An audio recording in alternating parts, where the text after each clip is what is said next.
लोग पढ़ेंगे पारितंत्र कहते किसको है। सवाल जब उठेगा कि पारितंत्र है क्या, तो हम जो है अपने आसपास अगर गौर करके देखें तो बहुत सारे चीज दिखाई देते हैं, बहुत सारे जीव दिखाई देते हैं ना, और दो प्रकार के दिखाई देते हैं, एक अजैव और दूसरा हमारा जैव। और अजैव और जैव का अंतर आपको हम पहले भी बता चुके हैं। अजैव का मतलब होता है जो जीवित है और अजैव का मतलब जो मृत है। तो बहुत सारे अगल बगल हमको ये दिखाइए, ये पादप दिख रहे हैं, नहीं फूल ये दिख रहे हैं, कुछ जानवर आपको दिख रहे होंगे, ये वृक्ष दिख रहे हैं, तो ये सब जैव में आते हैं। लेकिन यही जो जल आपको दिख रहा है ये किस में आएगा? अजैव में आएगा। तो जैव और अजैव ये दोनों जब मिलता है ना, तब हमारा पारिस्थितिकी तंत्र का निर्माण होता है, या हम यूं कहें तो पारितंत्र का निर्माण होता है। पारितंत्र का निर्माण दो घटकों से होता है, एक पहला हमारा जैव और दूसरा हमारा अजैव। अब आइए इनके बारे में थोड़ा सा हम पढ़ेंगे कि पारितंत्र को, यानी इस पूरे पर्यावरण पारिस्थितिकी तंत्र को प्रकृति की एक क्रियाशील इकाई के रूप में देखा जाता है। क्रियाशील इसलिए कहा गया है कि सबका अपना अपना कुछ ना कुछ फंक्शन है। ऐसा नहीं है कि मिट्टी अगर निर्जीव है तो उसका कुछ फंक्शन नहीं है, पानी अगर निर्जीव है तो उसका कुछ फंक्शन नहीं है। सबका अपना अपना कुछ ना कुछ क्या है? कार्य है। सब कुछ ना कुछ कार्य कर रही है या कार्य करने में मदद कर रही है, फंक्शन सब कोई कर रहा है ना। इसीलिए इस पूरे पारितंत्र को हमने क्या कहा है भैया? क्रियाशील इकाई के रूप में इसको कहा जाता है, क्रियाशील इकाई के रूप में इसको देखा जाता है, जहां पर जीवधारी आपस में तथा आसपास भौतिक पर्यावरण के साथ परस्पर क्रिया करते हैं। जैसे हम बात करते हैं, कहा क्या कि ये जो पारितंत्र है वो कैसी इकाई है भैया? पहले जानेंगे तो वो क्रियाशील इकाई है, और इसमें जो है आपस में जीवधारी जो है, जीवधारी आपस में कुछ ना कुछ क्रिया करते रहते हैं। जैसे अगर हम बात बोले क्रिया, जैसे अगर जल को ही आप देख लीजिएगा और ये वृक्ष को देख लीजिए, है ना, तो क्या इन दोनों में कुछ क्रिया हो रहा है कि नहीं हो रहा है? हो रहा है। अगर जल इसको नहीं मिलेगा तो ये जिंदा रहेगा? नहीं रहेगा। दोनों मिलकर ही काम कर रहा है, इसीलिए जब दोनों मिलते हैं तभी उसको कहा जाता है पारितंत्र, या हम यूं कहे तो पारिस्थितिक तंत्र। बात समझ में आया? पारिस्थितिकी तंत्र और पारितंत्र का मतलब जब जैव घटक और अजैव घटक दोनों मिल जाए, और इस पारितंत्र को कहा गया है क्रियाशील इकाई, और इसमें सभी जीव आपस में परस्पर कुछ ना कुछ संबंध रखते हैं और कुछ ना कुछ कार्य क्रिया करते हैं पर्यावरण के हिसाब से। आगे हम देखेंगे पारितंत्र के कितने प्रकार होते हैं, है ना। हम बोले भैया पारितंत्र पारितंत्र पारितंत्र, तो पारितंत्र मुख्य रूप से अगर हम बात करेंगे तो तीन प्रकार के पारितंत्र होते हैं। हम पहले बोले कि पारितंत्र का मतलब क्या होता है, इसको फिर से समझिए। पारितंत्र का मतलब होता है, हमने दो चीजों को इसमें जोड़ा, एक जो जिंदा है, एक जो निर्जीव है। इन दोनों को मिलाकर हमारा तैयार हुआ ये पारितंत्र। आखिर ये पारितंत्र कितने प्रकार का होता है? तो पारितंत्र मुख्य रूप से तीन प्रकार का होता है। पहला जिसे हम कहते हैं स्थलीय पारितंत्र। क्या कहते हैं भाई? स्थलीय पारितंत्र। दूसरा जिसे हम बात करते हैं जलीय पारितंत्र। क्या कहते हैं? और तीसरा हमारा आता है जिसको हम बोलते हैं मानव निर्मित पारितंत्र। क्या बोलते हैं? मानव निर्मित पारितंत्र। पारितंत्र का मतलब क्या हुआ? जिसमें जैव भी रहे और तभी वो पारितंत्र है। अगर वो जैव अजैव नहीं है, सिर्फ जैव है, तो फिर पारितंत्र कहां से हो जाएगा? जैव अजैव मिलकर बनाते हैं पारितंत्र। तो इस स्थलीय में देखिए कौन कौन आएगा, तो ये देखिए जंगल आता है, ये आपका देखिए घास का मैदान आएगा, और आपका कौन आएगा? मरुस्थल आएगा।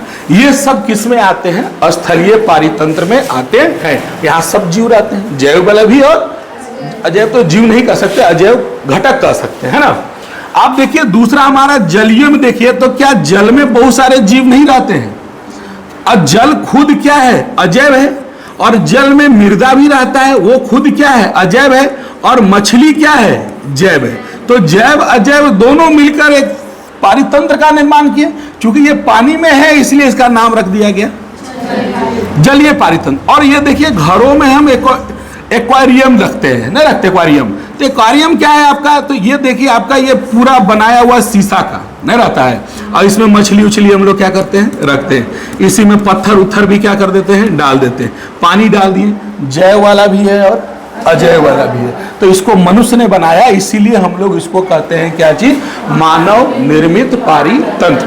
पारितंत्र को फिर से ध्यान समझेंगे, जब जैव और अजैव दोनों मिल जाते हैं तो हमारा तैयार होता है पारितंत्र। पारितंत्र एक क्रियाशील इकाई के रूप में जाना जाता है, जिसमें जैव अजैव एक दूसरे के साथ, जीवधारी एक दूसरे के साथ परस्पर क्रिया करते रहते हैं। और पारितंत्र के अगर प्रकारों की बात करें तो पारितंत्र के जो होते हैं मुख्य रूप से कितने प्रकार, 3 प्रकार।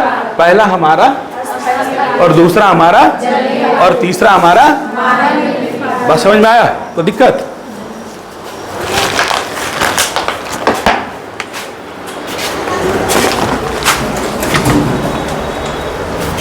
आगे देखते हैं। कहा कि पर्यावरण में विभिन्न घटकों, जिसमें दोनों जैविक और अजैविक घटक क्या है, शामिल है। ये जो पर्यावरण है, हमारे जो पर्यावरण है, हम पहले भी बोल दिए कि इस पर्यावरण में कितने घटक है, 2। एक का नाम, घटक का नाम क्या है, जैविक, और दूसरे घटक का नाम क्या है, अजैविक। इसी से तो हमारा पर्यावरण, पारितंत्र, पारिस्थितिकी तंत्र, इकोसिस्टम बना है।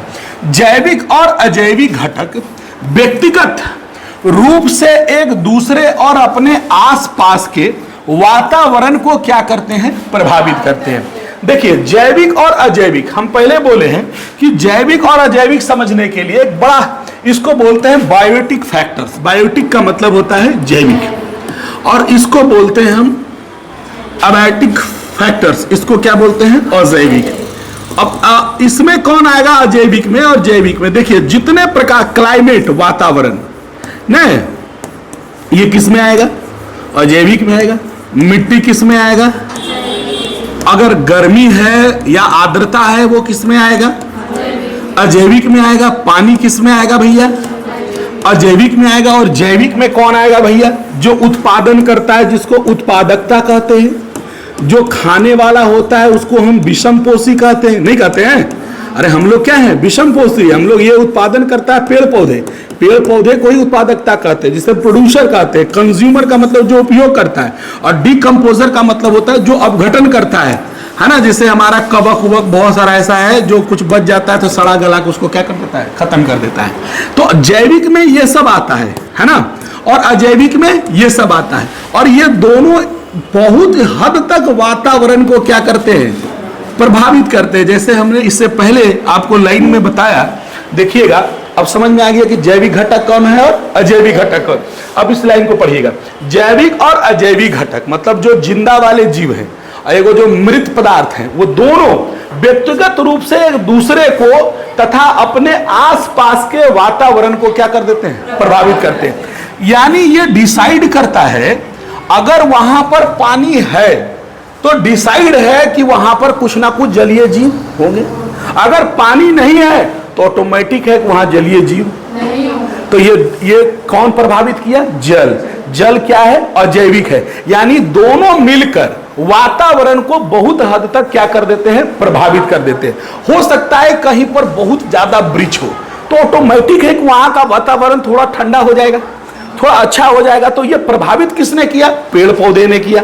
तो जैविक और अजैविक घटक एक दूसरे, एक दोनों आपस में मिलकर के वातावरण को बहुत हद तक क्या कर देते हैं, प्रभावित कर देते हैं, है ना। आगे देखते हैं, जैसे मान लिया जाए ये पहाड़ है, ये अजैविक घटक में आता है। बहुत ज्यादा जंगल है तो वर्षा हो जाएगा, यहाँ पर हो जाएगा। तो वातावरण बदला कि नहीं बदला, वातावरण में प्रभावित किया कि नहीं किया। तो ये किसने किया, दोनों मिलकर करता है, दोनों मिलकर करता है। जहां मान लिया खूब ज्यादा पेड़ पौधा है, वहां हरियाली अच्छी होगी, मौसम अच्छा होगा, है ना। तो ये सब दोनों मिलकर के पर्यावरण को क्या करते हैं, प्रभावित करते हैं।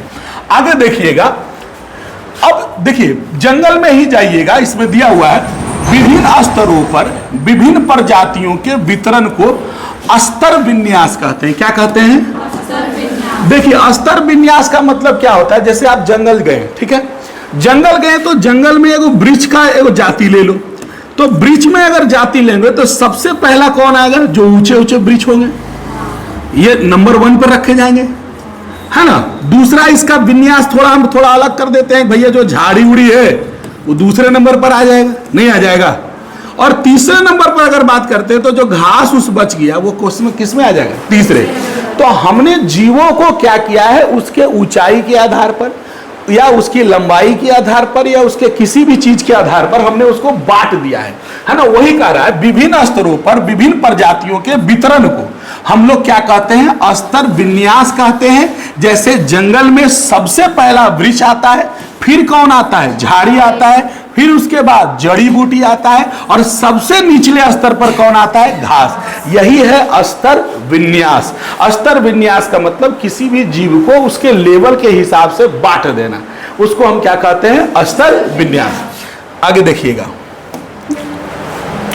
पानी एक अजैविक घटक है, सबको पता है। यहां देखिए जल है हमारा, जिसमें कार्बनिक और अकार्बनिक तत्व प्रचुर और मृदा भी रहता है। ऐसा नहीं कि पानी में मृदा नहीं रहता, किसी भी तालाब में चले जाइए, कोई भी नदी में चल जाइए, वहां मिट्टी मिलेगा ही नहीं मिलेगा। और पानी स्वयं क्या है, अजैविक घटक है ना। और तली में मिट्टी क्या होता है, जमा हो जाता है। आप देखिएगा ये हमारा जलीय पारितंत्र है, नहीं है, जलीय पारितंत्र है। अब जलीय पारितंत्र में कौन कौन है, जरा सा गौर देखिए। एक तो जलीय जीव है, नहीं रहते हैं, और जलीय जीव जो है वो कैसे घटक कहलाते हैं, जैविक। दूसरी बात अगर करते हैं तो इसमें जो शैवाल वगैरह जो रहता है ये भी किस में आएगा, जैविक में आएगा। इसमें जो बैक्टीरिया वगैरह है वो भी किस में आएगा, जैविक। लेकिन ये जो मिट्टी है ये किस में आ जाएगा, अजैविक। ये जो पानी है ये किस में आएगा, अजैविक, है ना। अब सवाल यहां पर उठता है, ये देखिए इसी पानी में ये देखिएगा, ये जो सूर्य है हमारा, अगर सूर्य की रोशनी प्रकाश यहां नहीं पड़े तो यहां पर बहुत हद तक बदलाव हो जाएगा और बहुत सारे जलीय जीव गायब भी हो सकते हैं अगर सूर्य की रोशनी नहीं पड़ेगी तो। जलीय जीव, पानी एक अजैविक घटक है और पानी में बहुत सारे जीव रहते हैं, लेकिन उन जीवों को रहने के लिए सबसे इंपॉर्टेंट कोई चीज है तो वो एनर्जी है, और वो एनर्जी कहां से मिलता है, सूर्य से। सूर्य का होना सभी जैविक घटकों के लिए बहुत क्या है, जरूरी है। अगर सूर्य नहीं रहेगा तो फिर यहां पर कोई भी जीव शायद नहीं रहेगा। अगर सोचो सूर्य नहीं रहेगा तो क्या होगा, देखिए सूर्य अगर ना रहे तो आप देखिए ये सूर्य है हमारा, अगर ना रहे तो पहले नंबर जितने पेड़ पौधे हैं ये प्रकाश संश्लेषण नहीं करेंगे। जब प्रकाश संश्लेषण नहीं करेंगे तो O2 का उत्पादन नहीं होगा। जब O2 का उत्पादन नहीं होगा तो जितने लोग हैं सब समाप्त हो जाएंगे, सब खत्म हो जाएंगे। तो इस धरती पर कोई जीव बचने वाला नहीं। तो मेन अगर कोई है, इस पूरे पारितंत्र का कोई बॉस है, इस पूरे पारितंत्र का कोई हेड अगर है तो वो एक नंबर पर कौन आता है, सूर्य आता है। सूर्य ही किसी पारितंत्र को बिगाड़ सकता है, किसी भी पारितंत्र को संवार सकता है। जहां जहां सूर्य की रोशनी पहुंची है वहां का पारितंत्र, पारिस्थितिकी तंत्र बहुत अच्छा रहा है, और जहां जहां सूर्य की रोशनी नहीं पहुंची है वहां का पारितंत्र अच्छा नहीं रहा है। आगे देखते हैं, तालाब में छोटे छोटे जीव के साथ साथ छोटे छोटे पौधे भी पाए जाते हैं, है ना, जिसे प्लावक कहते हैं। पूछेगा प्लावक कौन है, तो हम बोलेंगे तालाबों में बहुत सारे छोटे छोटे जीवों के साथ साथ कुछ छोटे छोटे पौधे भी पाए जाते हैं। वो तैरने वाली अवस्था में रहते हैं या पानी के नीचे, या तो पानी के ऊपर ऐसे रहेगा और नहीं तो पानी के, ऐसा नहीं कि गाछ नियर कोई रहेगा। किसी भी तालाब में, किसी भी नदी में या जलीय पारितंत्र में ऐसा नहीं रहेगा कि विशाल वृक्ष आपको देखने को मिलेगा। जब भी मिलेगा तो आपको थोड़ा बहुत छोटा छोटा मिलेगा या तैरता हुआ मिलेगा, और नहीं तो पानी के अंदर मिलेगा। तो उसी को हम कहते हैं प्लावक। सवाल उठेगा कि प्लावक किसे कहते हैं, तो हम बोलेंगे किसी भी जलीय पारितंत्र में बहुत सारे छोटे छोटे जीव के साथ साथ कुछ छोटे छोटे पौधे भी पाए जाते हैं, जिन्हें हम क्या कहते हैं, प्लावक। तालाब में कौन जीव रहेंगे यह कौन डिसाइड करता है, अगर सूर्य मिला तब तो जीव रहेगा, और सूर्य नहीं मिला तो वहां नहीं रहेगा। सोच लीजिए, कह रहा है वहां की सौर ऊर्जा के साथ साथ गर्मी भी डिसाइड करता है, दिन की अवधि कितना बड़ा दिन कर रहा है यह भी डिसाइड करता है, वहां की जलवायु भी डिसाइड करता है, और साथ साथ में वहां की। तो पूछेगा कि तालाब में जो जलीय जीव हैं तो सब जगह तो तालाबे हैं, सब जगह तो पानी है, फिर भी हर जगह हर टाइप के जीव एक जैसे नहीं पाए जाते। कहीं पर कछुआ मिल रहा है तो कहीं नहीं मिल रहा है, कहीं पर ए नंबर की मछली मिल रही है तो कहीं पर बी नंबर की मछली मिल रही है। तो ऐसा क्यों मिलता है? क्योंकि उसको प्रभावित एक चीज नहीं बल्कि काफी चीज प्रभावित करती है। इसलिए हर जलीय पारितंत्र में जलीय जीव और जलीय जो पौधे होते हैं वो क्या होते हैं, बदल जाते हैं। और उसको प्रभावित करने में सबसे नंबर 1 किसका योगदान है? सौर ऊर्जा का, उसके बाद ताप का, दिन की अवधि का, और किसका? जलवायु, और जलवायु के साथ साथ मिट्टी का। क्योंकि जैसे मिट्टी रहेगी वैसा पौधा होगा। अगर मिट्टी मान लिया जाए पौधे का अनुकूल है तब तो वहां रह पाएगा, नहीं तो वो खत्म हो जाएगा लगाने के बावजूद भी। तो यह प्रभावित करता है।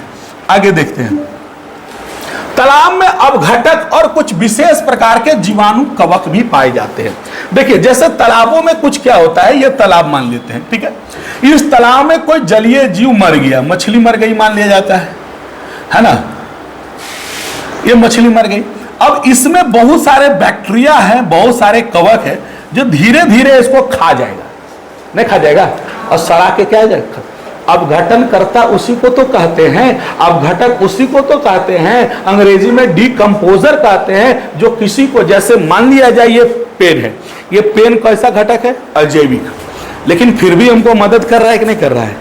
एक दूसरे से क्रिया करने में मदद कर रहा है कि नहीं कर रहा है? तो यही तो पारितंत्र है। तो इस पारितंत्र में, जलीय पारितंत्र में हम जाने कि जलीय जीव भी होते हैं, जलीय जीव के साथ जलीय पौधे भी होते हैं छोटे छोटे, जिसे हम क्या कहते हैं? प्लावक कहते हैं। अब ये भी जाने कि उस जलीय पारितंत्र में कुछ अपघटक भी होते हैं, और वो अपघटक किस रूप में होते हैं? जीवाणु और कवक के रूप में होते हैं। इससे पहले हम पढ़ा है सूक्ष्म जीवों का संसार, मानव कल्याण में सूक्ष्म जीव, है ना।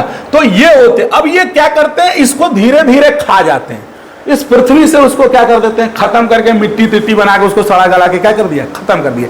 तो यानी ये भी क्लियर हुआ कि जलीय पारितंत्र में हमारे कौन होते हैं? अपघटक होते हैं, और अपघटक के रूप में जीवाणु और कवक पाए। अब रहा कि तालाब में स्वपोषी करते हैं, क्या करते हैं? हम पहले बोले कि स्वपोषी किसको कहते हैं? जो अपना भोजन स्वयं बनाता है उसे कहते हैं स्वपोषी। क्या कहते हैं? अपना भोजन बनाने वाले को उसे स्वपोषी कहते हैं। यानी सीधा सीधी स्वपोषी दुनिया में एक ही है, वो कौन है? वृक्ष, पेड़ पौधे। जो पेड़ पौधे हैं वही स्वपोषी, बाकी कोई स्वपोषी नहीं है। बाकी तो सब किसी न किसी दूसरे पर क्या है? निर्भर है। खाना मिलता तो खाता है, लेकिन पेड़ तो एक ही जगह रहता है और किसी से कुछ मांगने नहीं जाता और किसी के इंतजार में नहीं रहता, वो खुद बना लेता है, स्वपोषी होता है। देखिए स्वपोषी करता क्या है? जलीय तालाब में स्वपोषी जो अपना भोजन स्वयं बनाता है उसे हम क्या कहते हैं? स्वपोषी। और उसके द्वारा जो बनाया गया भोजन होता है, उसके द्वारा बनाया गया जो भोजन होता है और जो भोजन को ग्रहण करता है उसको हम क्या कहते हैं? तो अगर पेड़ पौधा स्वपोषी है तो इसको खाने वाला जो जानवर है वो क्या हो गया? विषमपोषी। इसको खाने वाला मनुष्य क्या हो गया? विषमपोषी। अब मान लिया जाए ये जानवर मर जाएगा, मान लिया जाए ये मनुष्य मर जाएगा, नहीं मर जाएगा तो इसको जमीन के अंदर गाड़ दिया जाता है, नहीं तो इसको भी खाने वाला कोई है, अब खा के इसको पूरी तरह से पृथ्वी से गायब कर देता है, समाप्त कर देता है। और तीसरे स्तर पर क्या आता है भाई? अपघटक। क्या आता है? बात समझ में आया? तो स्वपोषी क्या करता है? अपना भोजन स्वयं बनाता है और जो भोजन वो बनाया वो विषमपोषी उसको ग्रहण करता है। और विषमपोषी जब होता है वो सभी को क्या कर, विषमपोषी जब समाप्त हो जाता है तो अपघटक उसको क्या कर देता है? पूरी तरह से हवा में क्या कर देता है? मुक्त कर देता है, उसको सड़ा गलाकर खत्म कर देता है। स्वपोषियों द्वारा शोषित, है ना, की गई विकिरण ऊर्जा के उपयोग से अकार्बनिक तत्वों का और कार्बनिक तत्वों को में क्या किया जाता है? बदला जाता है। जैसे मान लिया जाए ये पेड़ पौधा है, ये वृक्ष है, ठीक है, वृक्ष हो गया। अब ये क्या हो गया? स्वपोषी हो गया। वृक्ष क्या है? स्वपोषी। क्लियर हो गया? तो स्वपोषी द्वारा शोषित, तो शोषित किसको करता है? सूर्य के किरण को। सूर्य के किरण को क्या किया? शोषण किया। और शोषण करने के बाद शोषण क्या किया भैया? सनलाइट। क्या किया? सनलाइट। साथ में इनने नीचे से क्या लिया? जल। जिसको हम बोलते हैं H2O, यानी कार्बन डाइऑक्साइड पृथ्वी से ऊपर से ले लिया, जल भी ले लिया, यानी अकार्बनिक पदार्थों को बदल दिया किसमें, कार्बनिक पदार्थों में, और बना दिया क्या चीज, ग्लूकोज, नहीं बना दिया। तो अगर पूछेगा स्वपोषी का क्या कार्य है, तो स्वपोषी का मुख्य कार्य है अकार्बनिक तत्वों को कार्बनिक तत्वों में क्या करना, बदल देना। यह स्वपोषी का मुख्य कार्य होता है। और अकार्बनिक तत्व जैसे हमारा CO2 है और जैसे हमारा H2O, और उसको बदल दिया किसमें, ग्लूकोज में C6H12O6। ये गलती लिखा हुआ है, ऐसे लिखाएगा नहीं, और साथ में ऑक्सीजन को क्या कर देता है, मुक्त कर देता है, हाइड्रोजन भी थोड़ा मुक्त हो जाता है। तो सबसे पहला काम अगर कोई पूछेगा कि स्वपोषी का मुख्य काम क्या है, तो अकार्बनिक तत्वों को वो कार्बनिक तत्वों में क्या करता है, बदल देता है ना। ये उसका मुख्य कार्य है। आगे देखिएगा, इस पारितंत्र में बहुत सारे घटक है, लेकिन हम सबसे पहले किसके बारे में पढ़ेंगे, जैविक घटक बारे में पढ़ेंगे, है ना। देखिए जैविक घटक में सबसे मेन पहले बोले कि किसकी भाई इंपॉर्टेंस है, सूर्य की। अगर ये ना रहेगा ना तो जैविक रहेगा ही नहीं, यही तो मेन है।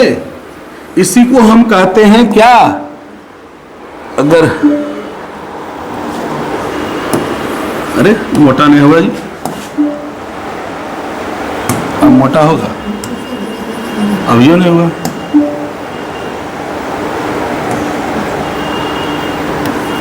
हाँ, सूर्य लाल नहीं होता है जी, जरा लाल बना देते हैं।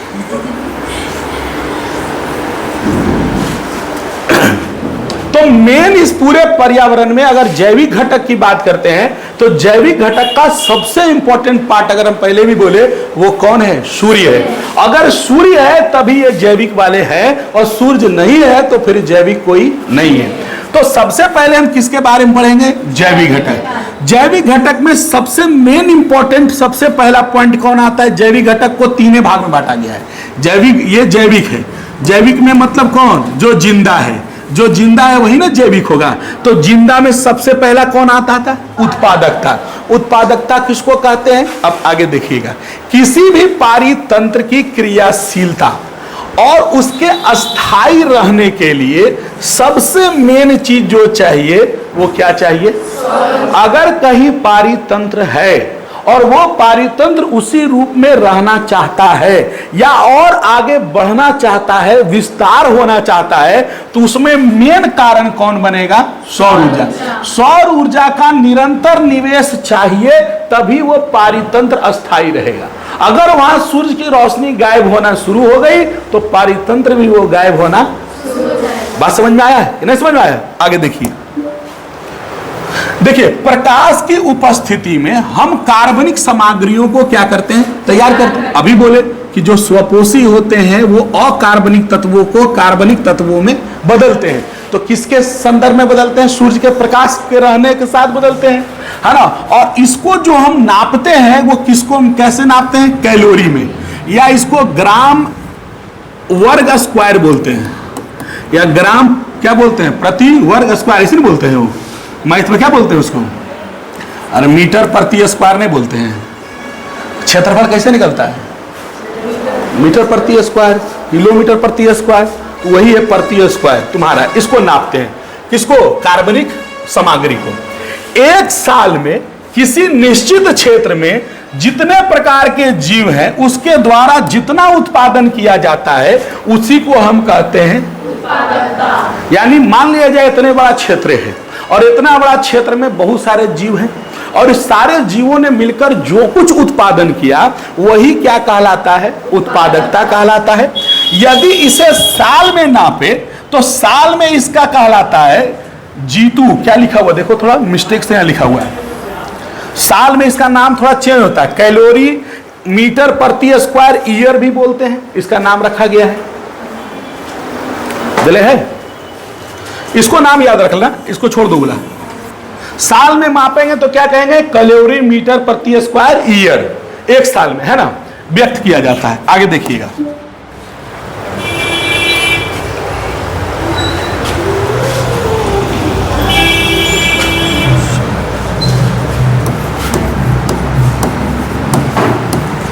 अच्छा अब देखिएगा हम क्या बोले, उत्पादकता पढ़े। क्या पढ़े जी?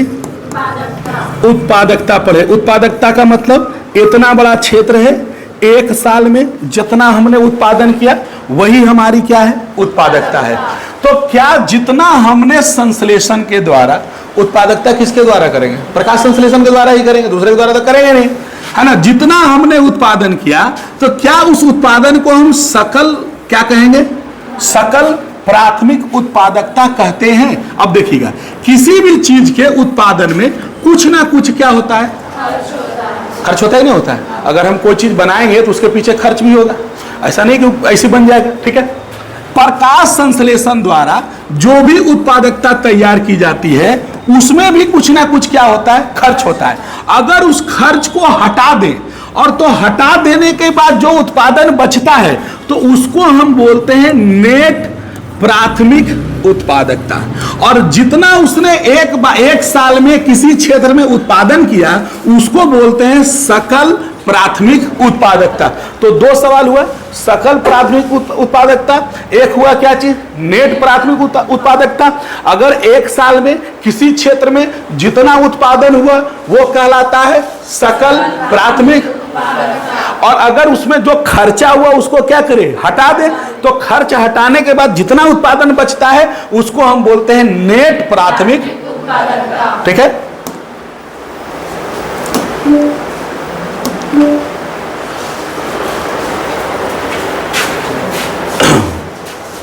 प्राथमिक उत्पादक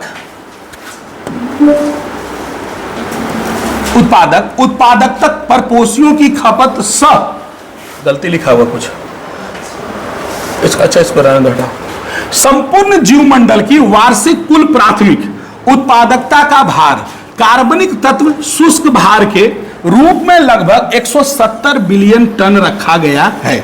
यानी यह बताया है कि हम जिस उत्पादकता की बात कर रहे हैं साल भर में पूरे समस्त जैवमंडल की, यानी पूरे विश्व की बात कर रहा है, तो पूरे विश्व में हमने जो उत्पादन किया उसका जो भार रखा गया है उसका भार कितना रखा है, 170 बिलियन। पूरे जैवमंडल में सब कुछ मिलाकर जितना उत्पादन हुआ, चाहे वो जलीय द्वारा हुआ, चाहे वो स्थलीय द्वारा हुआ, चाहे वो मानव निर्मित द्वारा हुआ, तीनों को जब हम मिलाएं तो हमारी उत्पादकता कितनी है भैया, 170 बिलियन टन है। लेकिन अगला क्या कह रहा है, देखिएगा, पृथ्वी अगर हम गौर से देखें तो पृथ्वी का 3 कोना भाग कोची से ढका हुआ है, पानी से नहीं ढका हुआ है। 3 भाग अगर कहें तो इसको कर दो, 1 2 4 भाग अगर करेंगे तो ऐसे कर दो। ये भाग भी क्या है, पानी, ये भाग भी क्या है, पानी, ये भाग भी क्या है, पानी, और ये भाग क्या है, जमीन। क्या है जी, जमीन। अब सोच लो 3 क्षेत्र क्या है, पानी वाला भाग है, और 1 क्षेत्र क्या है, स्थल वाला भाग है, और पूरा उत्पादकता हमारा कितना है जी, 170 बिलियन टन। अब ध्यान से देखिएगा, पृथ्वी का धरातल 70% समुद्र के द्वारा घिरा हुआ है, इसके बावजूद इसका टोटल भार जो उत्पादन का है वो कितना है, यानी 3 भाग मिलकर मात्र उत्पादन कितना किया। और ये अकेले जो बेचारा 1 भाग है, घटा दो 170 में तो बच गया 115, नहीं बच गया, 115 बिलियन टन उत्पादन कौन करता है, स्थल करता है। कौन करता है, अरे नहीं समझे जी, देखो पूरा उत्पादन कितना है, 170 बिलियन टन। इस पृथ्वी को अगर हम गौर से देखें तो पृथ्वी के 4 हिस्सा अगर हम करते हैं तो 3 हिस्सा में कौन है, जल, और 1 हिस्सा में कौन है, स्थल। इन तीनों जल स्तर को मिलाकर इसका इतना बड़ा पारितंत्र है, सोच लो ना, इसको अगर कर देते हैं इतना बड़ा पारितंत्र है सोच लो, तो भी मात्र उत्पादन करता है 55 बिलियन टन। और ये अकेले होते हुए भी अकेले कितना करता है। अब बताओ ऐसा क्यों होता है, ऐसा इसलिए होता है कि समुद्र का पानी बहुत गहरे लेवल तक होता है, और दूसरी बात सूर्य का प्रकाश उतना नीचे तक जा नहीं पाता, और यहां पर क्या है, चारों तरफ प्रकाश अच्छे से पहुंचता है। यही कारण है कि यहां पर हमारा जो है उत्पादन क्या है, ज्यादा है, और इन जगहों पे उत्पादन क्या है, कम। बात समझ में आया? कोई दिक्कत? चलिए कुछ सवाल लिख लीजिए, फिर आगे पढ़ाएंगे।